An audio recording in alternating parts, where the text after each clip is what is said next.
And for those of you who may be new today, we are Axiomatics. We're the leader in dynamic authorization solutions, and we help enterprises and government agencies adopt a policy-based approach to access control. We've got two great speakers lined up today, Jerry Gebel and Srijit Nair.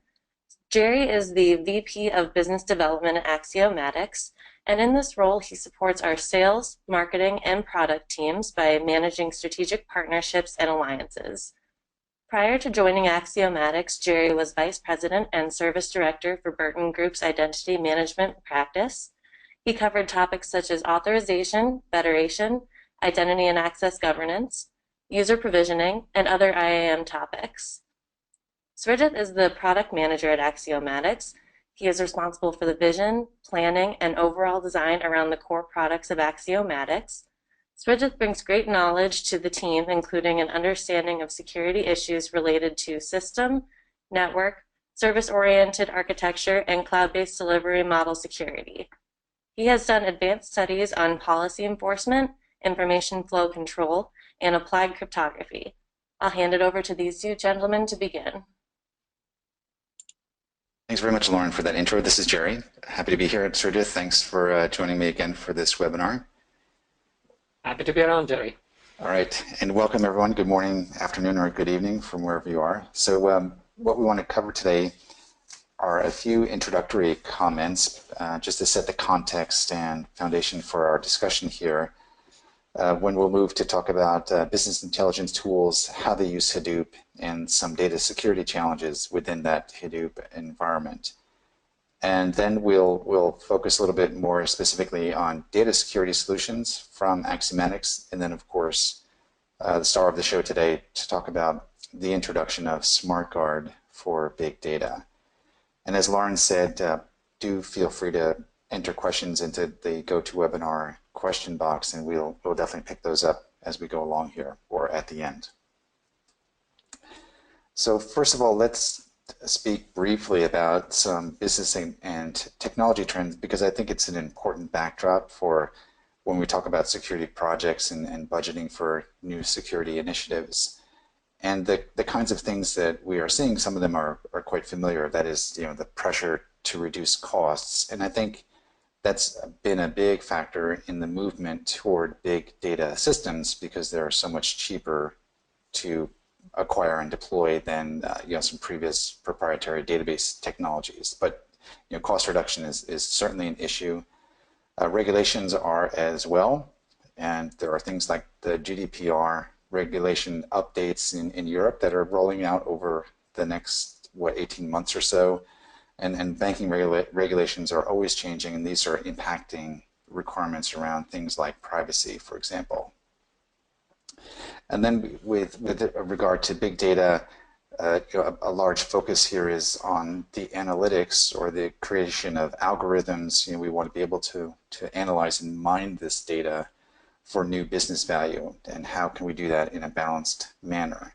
And also, our customers, partners, employees, they want to be able to access any data, regardless of where it's hosted, from any device, anytime, anywhere. And that's, of course, a challenge for us. And then finally, there's the era of digital transformation. A big reason why we're introducing different projects is to improve the customer experience, to radically improve that, remove some of the friction from transactions and from dealing with legacy models. And so on top of those business trends, Srijit, we also have quite a cadre of technology buzzwords that are floating around. Of course, big data is the topic for today's talk, but we often see that in combination with one or more of these other technology trends. For example, using APIs and microservices as the layer to get to the big data systems, or the fact that IoT, or the Internet of Things devices, are containing sensors that are generating so much data that we're mining and utilizing and analyzing for business value. So that's some of the backdrop that we're dealing with here. And sort of course, we have the three V's of big data too. What's it all about? Well, it's the volume of data, the massive amounts of data that are being created, but the ability now to maintain that data online so we can properly utilize it and monetize it. Of course, there's quite a variety of data types out there as well within these big data systems, structured and unstructured data. And this volume of data keeps coming at us faster and faster, so the velocity is an issue and a challenge for us as well. But more specifically now, Sridhar, when we talk about some of the BI tools and their use of Hadoop and data systems, can you take us through a discussion of that? Sure, Jerry. So as you mentioned, I mean, the fact that there is a huge volume of data, variety of data, and as well as the velocity of data being so much more than typical relational databases, still doesn't mean they can be useful information and useful data unless people start using and analyzing it. And what we have seen in the market is that typically that happens still with traditional business intelligence tools, the BI tools of the world. So if you look at how the evolution of databases happened, from single database to replicated database to enterprise data warehouse, the EDWs of the world, and then how Hadoop and big data systems came into being and where it was positioned, you would see that initially Hadoop used to be kind of a place, or big data systems in general, used to be a place where you dumped data because it could hold enormous, huge amount of data, and then you could then move that from those systems to the enterprise data warehouses from which the BI tools used to get valuable information. But then after a while, the obvious question rather was raised, why don't BI tools access Hadoop data directly? Because you can, at the end of it, directly talk to Hadoop, get the data from Hadoop, and use the Hadoop system to get the information that you need to crunch numbers, to get the analysis you want to work on, and finally get the report on. The main thing, of course, though, was that the BI tools convert user report requests into mostly SQL queries and MDXs sometimes. SQL being a way of querying relational databases, structured information, and so on. So when this came about and this demand started happening, the people who were working on big data systems, those who have tried to move away from SQL, realized that even though we have been trying to move away from SQL and kind of adopt NoSQL databases, the world was not really prepared for it in a way. And BI systems still kind of had a power on how the data had to be used. So they came up with this notion of SQL on Hadoop or SQL on big data. And that's the slide over here, where we see that in the early Hadoop ecosystems, you had, of course, the HDFS, the Hadoop Distributed File Systems, on top of which ran MapReduce or any other job scheduling execution engines. And then on top of that, you could see that they started building different tiers of kind of components on which you could actually run, in this case, the BI tool, reporting tool, that actually talked to a SQL on Hadoop layer or an interface, which then translated them into MapReduce jobs and so on. Initially, Hive was the main prevalent, and in fact, the unique implementation of SQL and Hadoop. But often it was seen that Hive was not performing to the extreme that the BI tools wanted it to, in two different ways. One was just the fact that it took longer than expected. And that was just because of the enormous nature of the operations that was involved. You're talking to billions and billions of records sometimes. You're talking about petabyte levels of volume. So it is not surprising that sometimes when you try to join these structured data within these big data systems, you took a whole lot of time. But the other fact was also that Hive, by nature, they started building it slowly, which meant that there were some structured queries, SQL queries, which just broke down when it actually hit the Hive data layer, because Hive did not have full ANSI SQL support. So there were other vendors who came into the market and kind of tapped into that demand for high-performance, fully SQL compliant Hadoop, SQL and Hadoop layers, and we saw the rise of other implementations, the likes of Impala, the likes of Action Vector, and the pivotal Hawk systems. So we have seen, and we have seen that on and off, there is always a tussle between these different implementations. There are benchmark studies being done where they try to outcompete each other, all for the benefit of, at the end, of the customers and consumers, because they always push the bar, raising it so that more and more optimizations are done and more a wider range of SQL queries are covered, which means that BI tools are getting better and better at getting the information out of the Hadoop system. Next page, next slide, Joey. Sure, sure. And just to point out that it seems like we frequently see these reports of new performance benchmarks, so it's definitely a keen area of competition between these different SQL on Hadoop distributions. Indeed, yeah. So one thing that we were looking at keenly when we decided on doing SmartGuard was to understand the ecosystem, the kind of the players in the market, their performance measurements, their performance impact, as well as the range of SQL kind of dialects and queries that they could support, and it is getting getting to be a crowded market, and as well as a market which is really pushing the bar, as mentioned. But at the end of it, we work on database security and data security. So irrespective of what data is there in the Hadoop system, at some point when you start analyzing and using it, you need to understand how secure is it, who can access it, for what purposes, and how can it be used.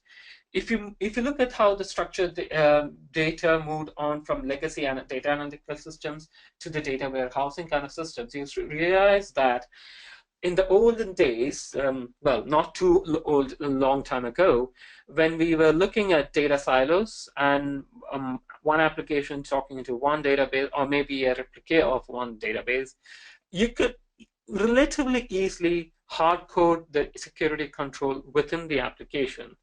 But when you start moving away from that and you're looking at multiple database applications, database consumers, like the different BI tools you will have in your system, and you have a huge clustered, massively parallel database like the big data systems out there, the question really becomes, where would you slot in that security access control part? You don't want to put it in the single applications, because that means, of course, changing the application, but more importantly, it means having to replicate that that app lock into all applications, but also having the performance penalty when you're moving into the big data systems as well. So at the end of this presentation, we will look at the slide again and see where our solution fits in. But for now, of course, it is an indication of how we want to approach this problem of data security within the big data system. And Judith, I thought it might be worth pointing out here, we're using the term data warehouse very loosely, right? There's certainly people who use that term versus data lakes very specifically, but we're referring here to the aggregation of many data sources into a single or fewer data sources from the legacy model that you described.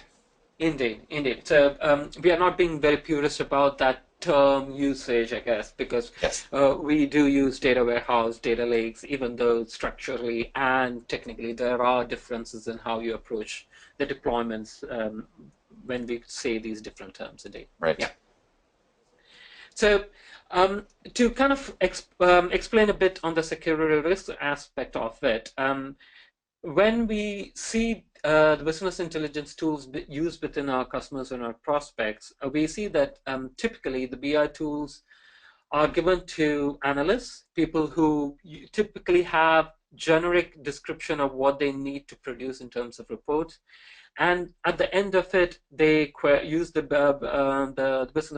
business analysis tools to come up with these reports. But at the back end, these systems can access almost everything that is in the database. So they get to the raw data on the backend systems, in the Hadoop systems and so on. And you never know what kind of data is available in the system, because the way these systems have evolved recently, you push in as much as data as you can collect. You don't really do any pre-processing there or post-processing there, which means probably a lot of personal identifying information, business critical data, IPR related data, and all could actually reside in these big data systems. And if you look at how relational databases and data warehouses evolved, we usually had this notion of ETL, extract, transform, and load, where there was a point where you could actually clean up this data, point where you could remove the data that somebody else is not allowed to see. For example, an analyst replicate that cleaned up data and then give it off to the developers or the analysts. But the whole notion of using Hadoop and big data systems is not to be able to, not to have to do that. You want to make this job as cheap as possible and as easily scalable as possible. So you don't have this intermediate ETL step, which means that that place where you could have done some cleanup, some sanitization, is also out of the picture. And another scenario you can look at is data from all the lines of businesses could even use the same data lakes or the data stores. And there could be easily Chinese wall policies which states that one department should not see anything from any other department. For example, risk management should not see anything from sales, marketing, and so on, or the other way around. So there are very, very typical relational database problems, as well as database problems which are specific to big data systems, which comes into picture the moment we look at the scale of data that's produced and dumped into Hadoop systems and other big data systems. And in fact, of course, there is also this problem that files may be accessed through other interfaces, not just SQL, because HDFS layers at the end of it are creating files. So there is this end protection systems which needs to be there to be able to let access to individual files as well. So if you look at the current solutions, Jerry, that we see in the market right now, and concentrate on SQL and Hadoop, and I'll explain why later on about why we're looking at SQL and Hadoop for now. We do have Apache Rangers and Apache Sentries of the world. These have been projects which have seen a lot of development and a lot of movement in the last couple of years. But you would see that even now, they either do role-based access control. They are able to externalize some of the policies sometimes, but they still do role-based access control at the file level and sometimes at some application level like Impalas and the Hyats. But there are obvious problems and limitations of these products and product lines. And also you'll also see that there's no real default standards for access control which is used by the systems. You look at Ranger, there's one way of doing certain things. You look at Apache Sentry, there is another way of doing certain things. They hook on to some ecosystems components of Hadoop, but they don't interoperate with other external identity management systems or other attribute sources, for example. So it becomes hard to show how it can scale to a point where it can reuse the components that's already there in the institution, and also provide a very clear separation between how you write your policies, how you write your code, and so on. And of course, then there is the standard SQL access control layer that you would expect from the relational database world and so on. Apache Hawk has a way of doing certain things. Actian Vector has got a different way of doing things and so on.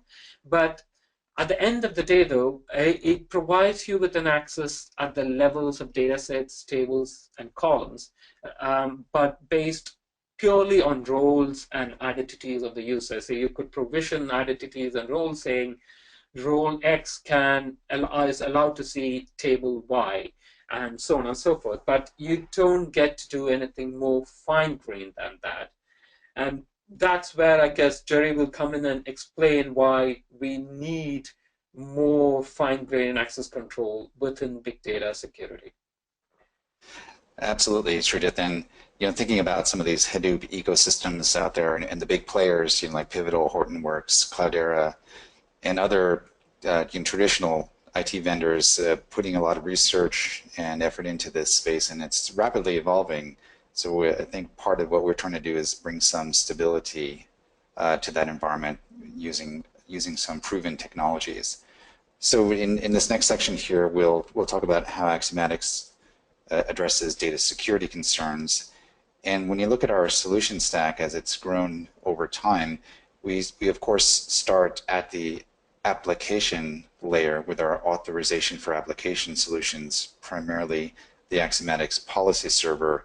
So this is where you do the dynamic and externalized authorization using the attribute-based access control, or ABAC approach, for things like APIs, web services, microservices, other business or middleware logic components, whether those are located on-prem or cloud or some combination.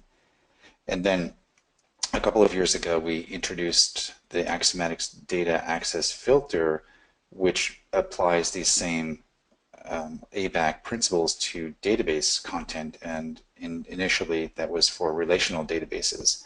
And of course, today we're here to talk about the SmartGuard solution for Hadoop, and we'll cover that in momentarily. momentarily. And then earlier this year, we introduced a new product to help with the reporting and review of the access policies that you've created for protecting the various resources in the environment. So this is a new way to help certify that access policies are properly constructed and configured as part of an organization's regular authorization or certification review. And for those of you that are new to ABAC, or attribute-based access control, here are some important key factors to note. One is this notion that it is externalized from the application. That is, we're decoupling that security logic from the business logic and allowing you to manage it centrally in an authorization service that uses policies to represent this access logic, instead of like what Sri just described earlier. Many legacy applications actually have this security and access rule logic hard-coded within the application. Well, now you can represent that in a central service and manage it there.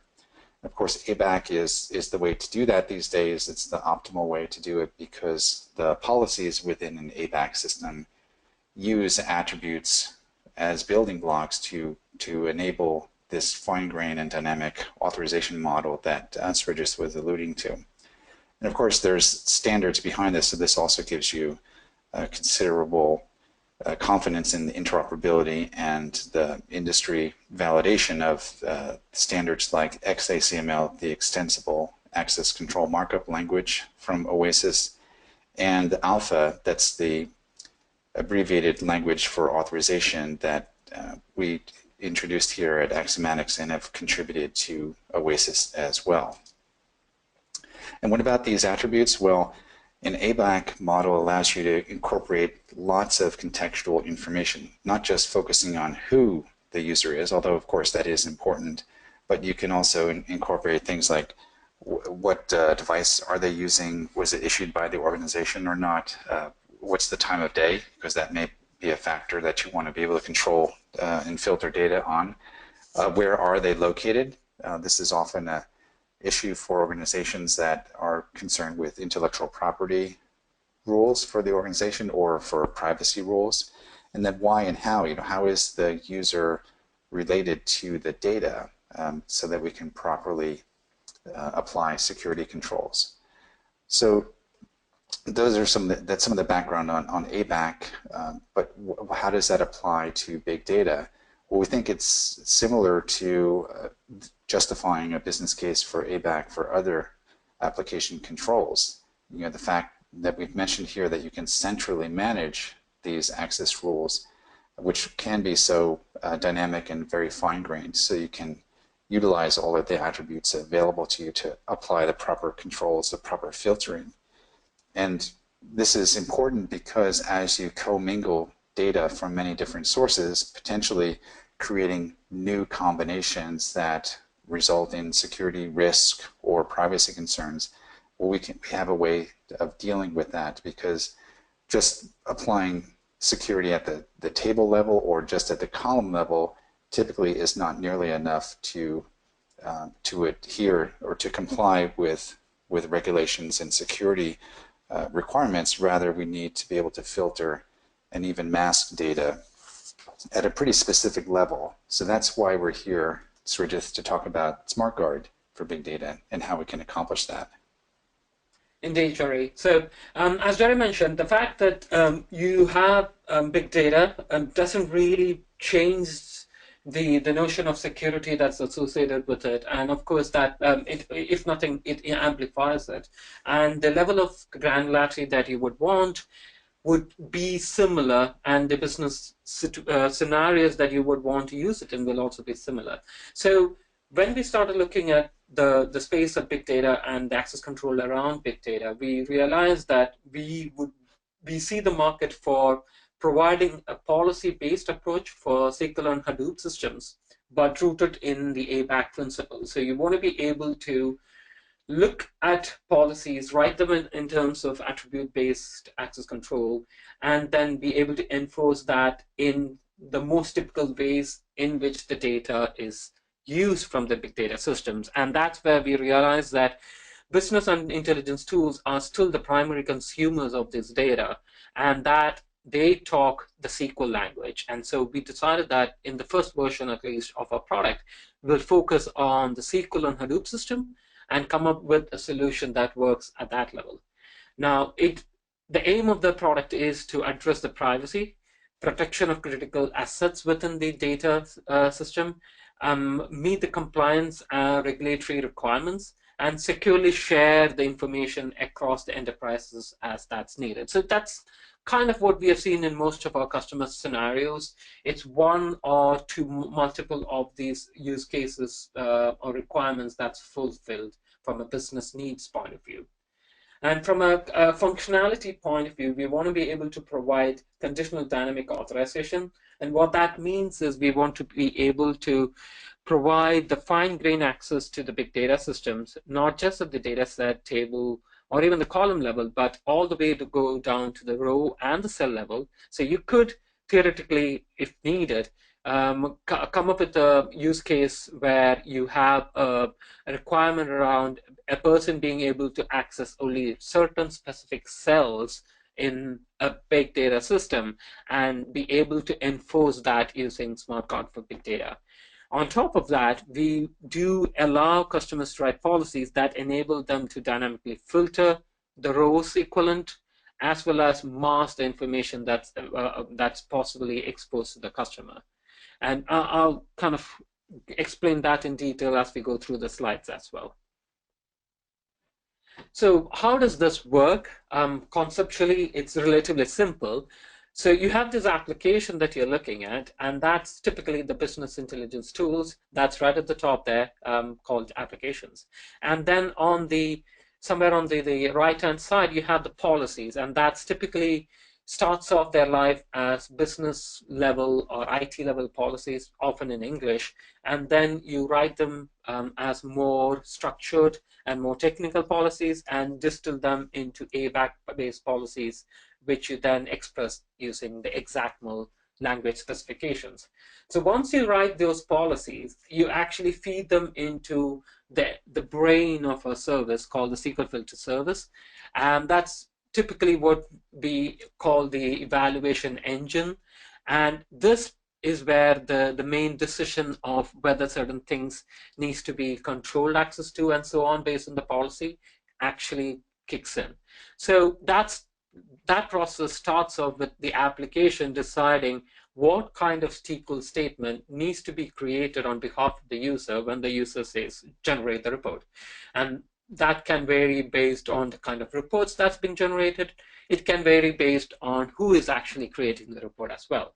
But however be the case, you get the BI tools to start creating the SQL statement, and this SQL query and statement is intercepted by something called the interceptor agent conceptually, and sent over the flow number 1 to the entity called the SQL transformer, whose primary role is to transform or modify the SQL query from its initial state.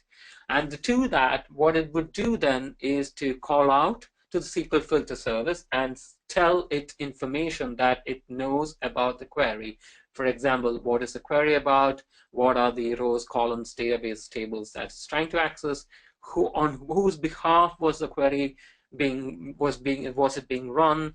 The IP address, for example, of the BI tool that was being run, and so on. All that contextual information is fed into the SQL filter service, which then does its job of accessing the policies, analyzing them, and deciding on which part of the policies are relevant for this specific context, and analyzing them and deciding, okay, based on the information that I have about the policy and the access being requested, these are the additional access control rules that needs to be applied.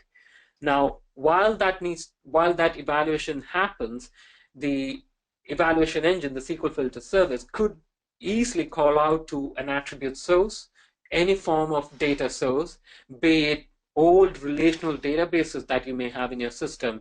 Just because you have big data systems doesn't mean that your metadata could not be still in the relational databases. Or it could be the Active Directory LDAP kind of views that you expose from your HR systems.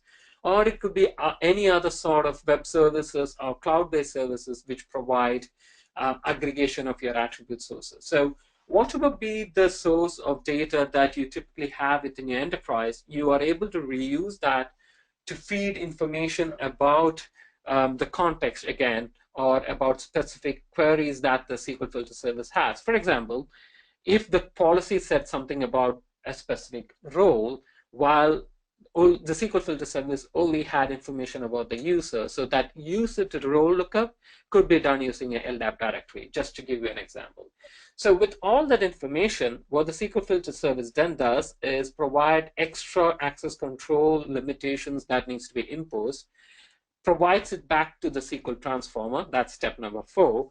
And what the SQL transformer does then is takes two inputs, the initial SQL query and the input, that's number 1, and the input that it got from the SQL filter service, the extra access control rules that needs to be applied, and uses those rules to modify the query to add that into the initial SQL query at the SQL level. So basically, what it does is it translates that access control rules into SQL and augments the initial query with that access control related subpart of the query. So an example, let's say the application was trying to do a select star from table T.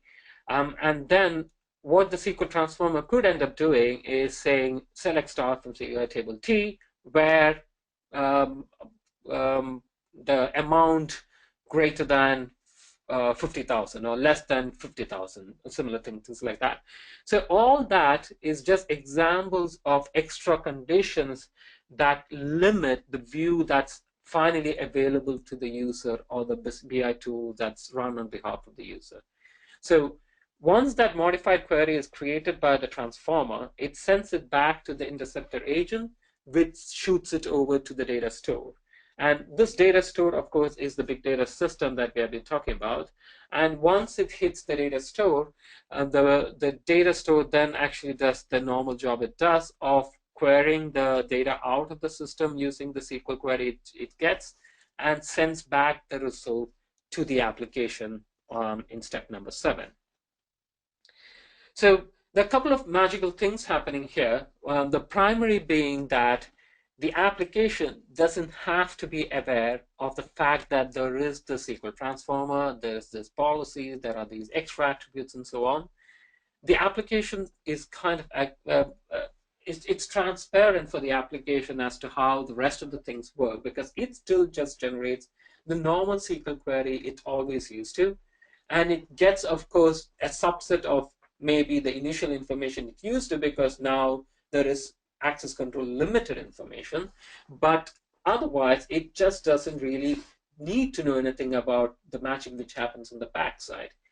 The second kind of magic which happens there is the fact that what we don't do, and this is important from a performance overhead point of view as well as from a security point of view, is we don't filter data coming out of the database. So it's not that we actually pull out all the data from the database and then filter it based on their access request.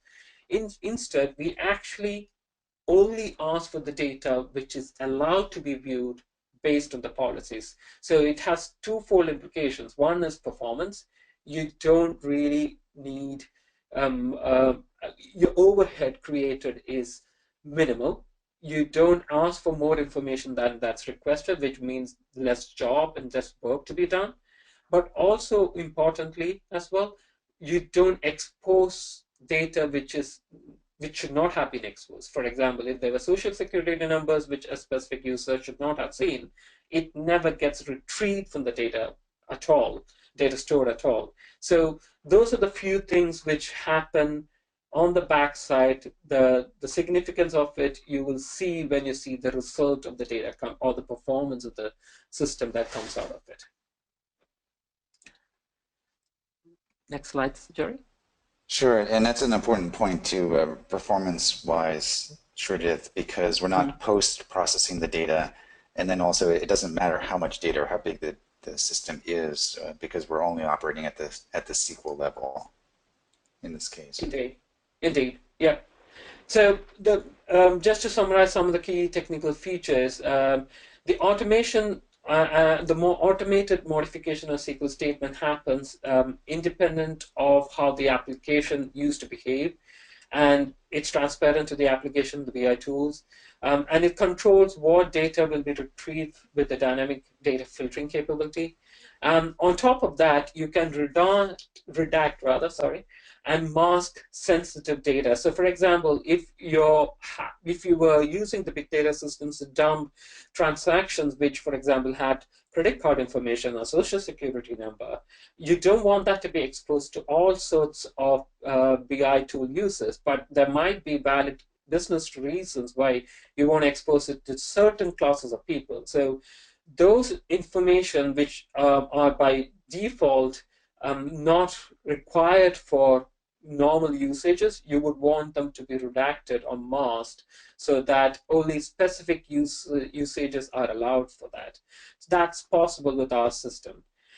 You can also even protect and process cell level data as a post-processing process, which means, for example, if you have an IT policy which says that certain parts of your transactions will be always encrypted at rest, and you still use, of course, big data systems to hold them, you might want to decrypt that data when you are allowed to see that data. For example, transactions that relates to the address of a person could be kept encrypted at rest, but you might have a policy which says that a senior analyst is able to see the actual plain text version of the address of a customer, while a junior analyst cannot see the plain text, but is okay for him to see the encrypted text because it doesn't leak any information. So we are able to use this whole SmartGuard technology to tell customers, or rather enable customers to write policies to do exactly that. You can tell the engine that if the person is a senior analyst, please decrypt it on the fly using these systems that's available. It could be third-party integration systems. It could be capabilities inherent in your SQL and Hadoop's layers or so on. And of course, it provides fine-grained authorization for big data systems. As Jerry mentioned, the various aspects of attributes that you can hook on and use within your context, be it the time, the location, the resource types that are being used, the reason why certain things are allowed, or it could even be emergency situations like breaking the glass policies.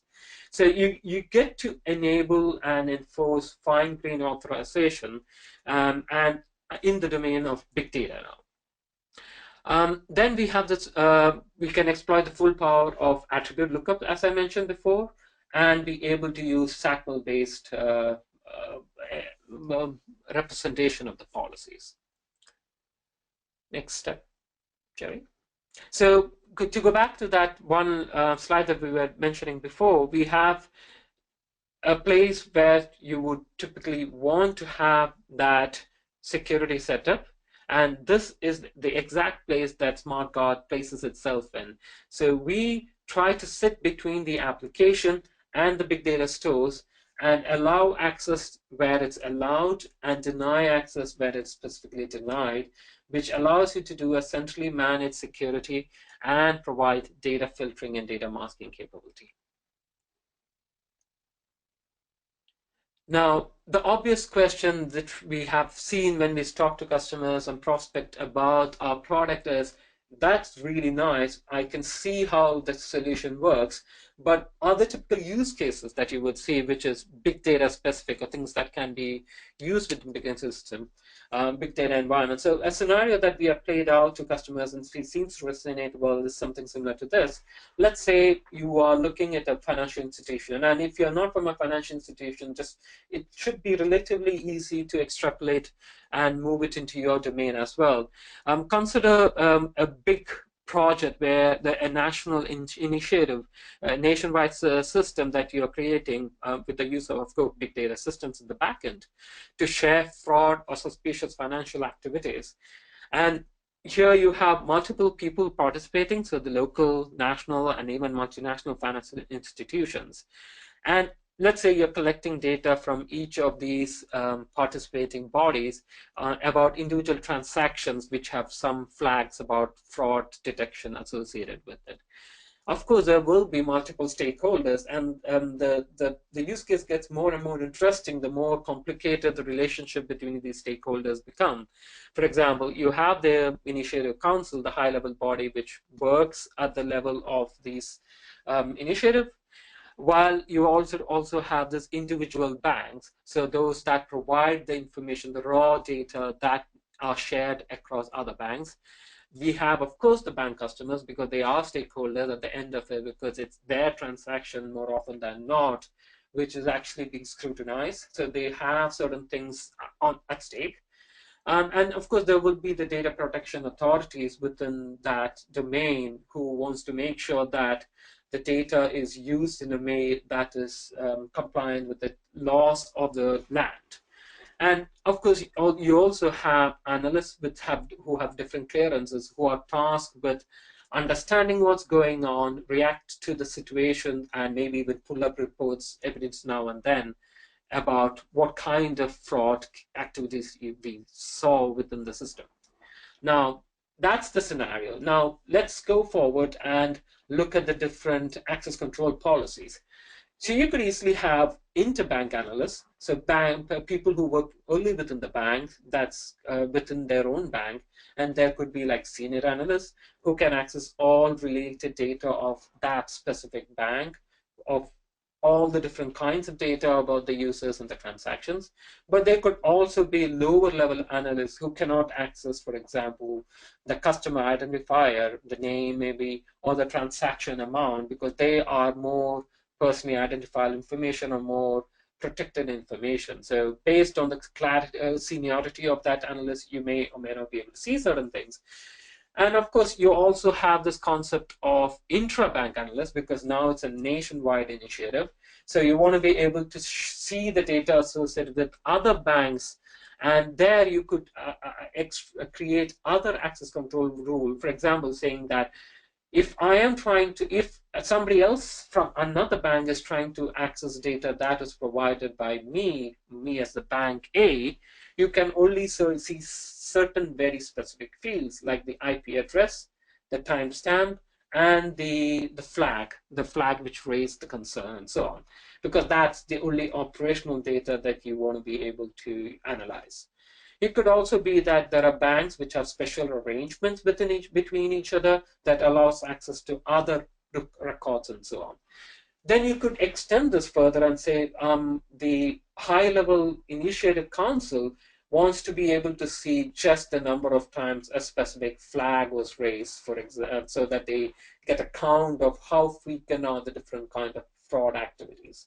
Now, this can easily be translated to sensor-based IoT device use cases where they are streaming in lots of information which could be proprietary, which could be highly restricted in terms of GPS coordinates and so on.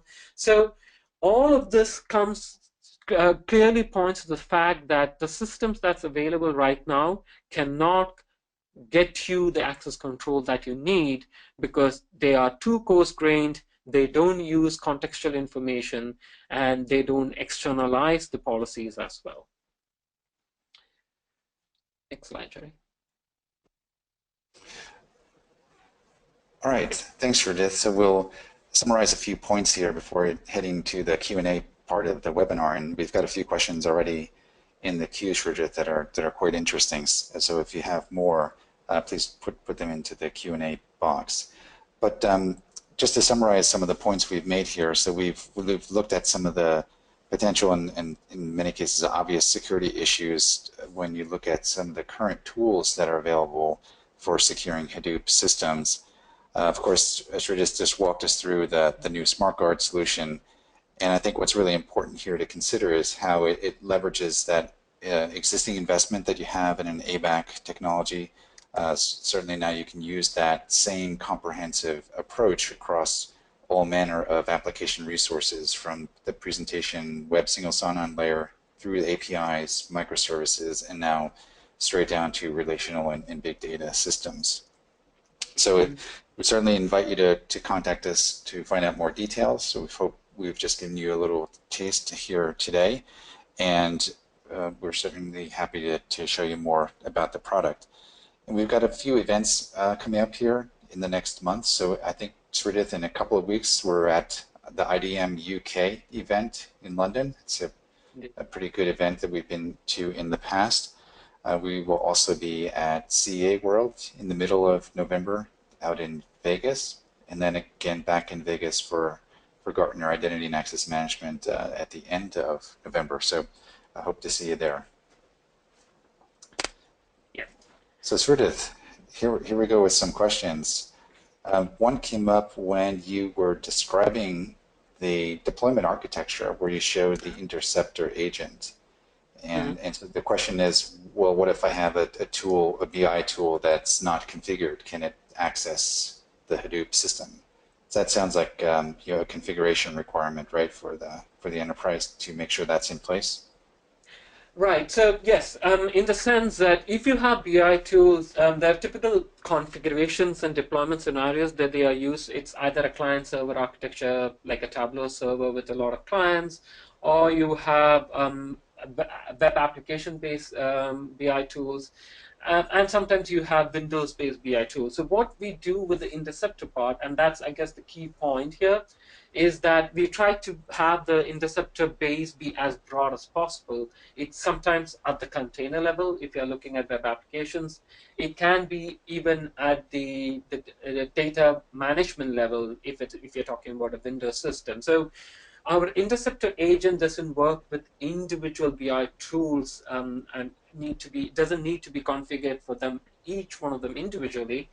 But so you don't have that restriction that we may not be able to support one specific BI tool. Instead, we try to make that agent as generic as possible. It's more of a Java generic agent or a .NET generic agent rather than a Tableau specific agent or a Click specific agent. Okay, very good. This next question is about modifying the SQL. So does the SmartGuard product restrict the columns that are returned to the application in addition to adding where conditions? That's a good question.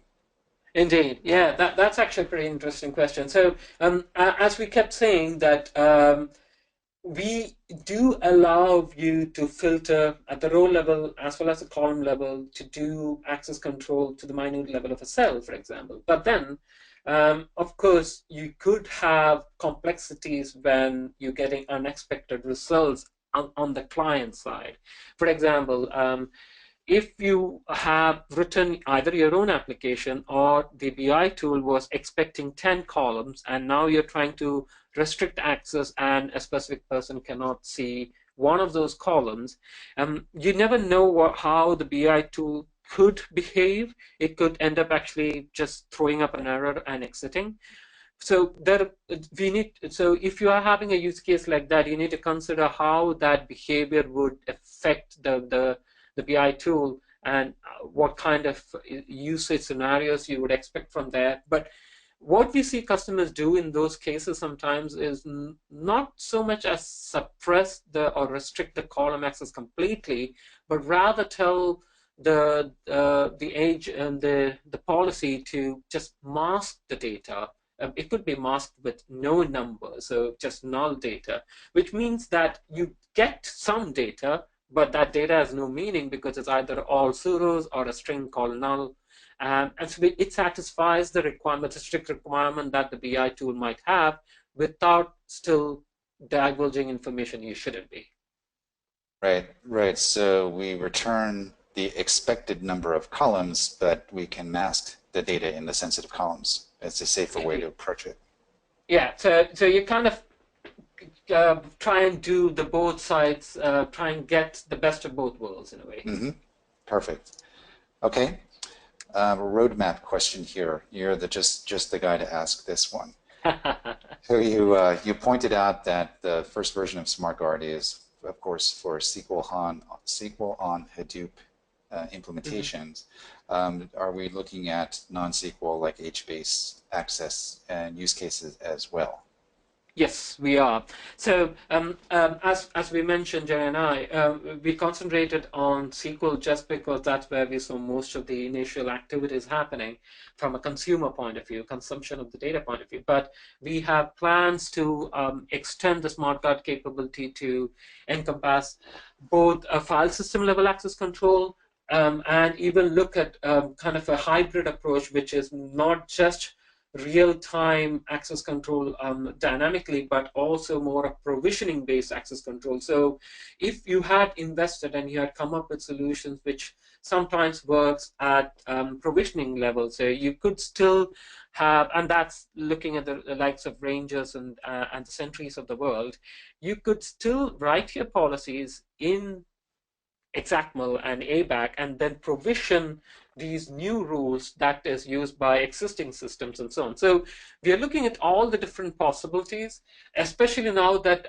Ranger and Apache Sentry have had a lot of extra features put in which goes towards access control. We want to be able to let our customers exploit them, but still not have to be dependent on how structured the data for access control policies are. So one of the key features which one of our prospects recently mentioned is the fact that, look, you guys have come up with a product which works with the same set of policies, if I really want to, at the application level, at the relational database level, and now at the big data system level. And that's exactly what's needed, because our policies are not so much dependent on which technology we use, but it's more dependent on the policy from a business or IT point of view. And that's what we want to enable from our product for big data in this case. Okay, perfect. So we've got a couple more questions here. I think we can fit them in our allotted time. But of course, if you come up with additional questions, we're happy to address them afterwards. So the next one, Shridith, is, does the product do anything to tag resource attributes to the target data? So are we labeling and tagging the data in the Hadoop system? We don't. This was one of the active design decisions we did. I know there are some features. I think, Jerry, if I'm not mistaken, it is Cloudera and oh no, it was Squirrel, right? At some point where we came across this notion of being able to tag data access policies sometimes, or tag the certain classifications of policy of attributes that's in the target data, if I'm not mistaken. No, I think this is more about when you load the data into Hadoop, can we tag it? So I think the answer is no, because we're not classifying data. You know, we're not a file or data classification tool. You know, we are a consumer of those labels and tags. But as far as generating them, I would say the answer is no. Am I right about that? Yeah, you're right about that. And, but then, if you do have a classification tool, there might be places where we can actually use that as input So we could query them and get, so we can tie that within the schema and do certain data classification lookups if that's something that's available in the system. But we, from our product, don't do it. Got it. Understood. How about Apache Ranger? So a question comes up here. Can you explain a little bit more the differences of what we can do compared to Apache Ranger? Right. So Apache Ranger, as I mentioned, it has evolved rapidly in the last couple of months, I would say. First, it used to be purely RBAC and role-centric, and that itself was a no-go for most of our customers. But they have tried to make it more attribute-based in some ways. But what we see is that the notion of access control is very low level in terms of implementation. So if you need to, for example, you can write a policy which says that if you're trying to access table X, column Y, this filter needs to apply. And that filter, you actually need to write it in SQL, which means you need to be looking at everything from a SQL point of view. And maintaining that is also going to be a nightmare, because if your policies change, and we do see policies change often, you actually have to go back into the SQL mode and write your filters back into SQL. While in our case, you express your policies at a higher level of abstraction, 1 or 2, in fact. So you don't really have to worry about writing policies in the SQL level or any other domain-specific language.